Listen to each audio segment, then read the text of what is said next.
jebkura kompromisa sekas ir tādas, ka neviens īsti nav apmierināts ar to rezultātu, bet tas ir bijis droši vien tas minimums, ko mēs šobrīd varam šīs koalīcijas ietvaros sasniegt. Un, mums ir gandarījums vismaz par to, ka kontekstā ar grozījumiem imigrācijas likumā ir iezīmēta šīs procedūras, kurā uzturēšanās atļaujas tiek izsniegts pret nekustamo īpašumu, kvotu sistēmu un attiecīgi sistēmu, kādā šīs kvotas tiek samazinātas. Bet no jūsu puses būs kaut kāda priekšlikuma?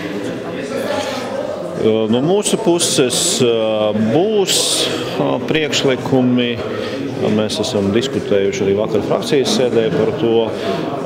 Bet es gribētu teikt, protams, ka šie priekšlikumi tādu ļoti lielu fiskālu efektu neatstās. Un es domāju, ka priekšlikumi būs no visiem Saeimā pārstāvētajiem politiskiem spēkiem, tā skaitā opozīcijas. Un tas, ko mēs esam vienojušies, visi šie priekšlikumi tiks likti galdā, un tad mēs diskutēsim par to, kuru priekšlikumu būs atbalstām un kur nebūs atbalstām.